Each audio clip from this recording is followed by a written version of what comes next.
Hi, I'm Jean Black.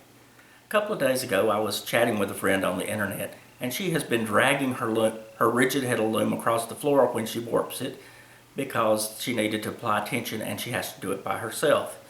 I use a different method. What I do is chain my warp just like I would for a big loom and then feed it on all by myself, and I'm going to show you how to do that. It's quick and easy.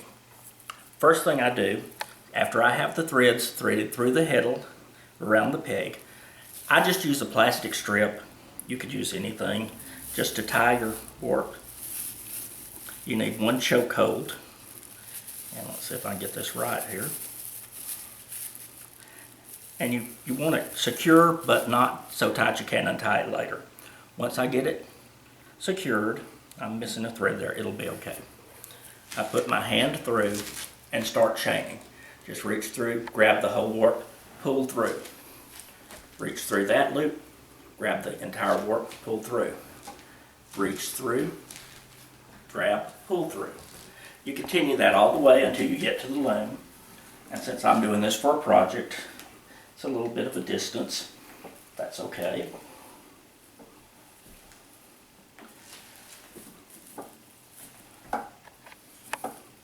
Once I get this close to the loom, I just tighten it down just a little bit and lay it down.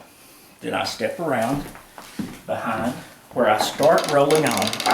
And I want to get this around far enough to start adding my paper to separate the warp. We're there, so I grab my paper. I slide it up under the back beam and around just into position where it's going to start rolling, and give it another turn or two to get the paper started. Then I step back around. I hold my warp firmly. Notice we've lost a little tension here. I just kind of straighten that out with my fingers and start rolling. As I get close, I pull back, straighten if necessary, and roll. And I don't worry too much about the tension because it will kind of sort itself out as long as I roll it on fairly firmly and keep it mostly tight. Anyway, I roll that until I have all the warp rolled to this point right here. When this end is right here, that's where I'm going to start doing the final bit. At that point, I will cut the last loop.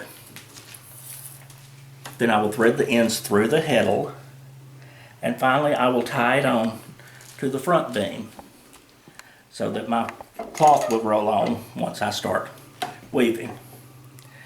And that's how I do it. It's pretty quick and really simple, and I find it much faster than dragging the loom across the floor, or as I used to do, I would tie it onto a gallon jug of water and drag that across the floor. This is so much easier. It only requires one person, and it speeds up your weaving process. I hope you enjoyed. If you have questions, please contact me.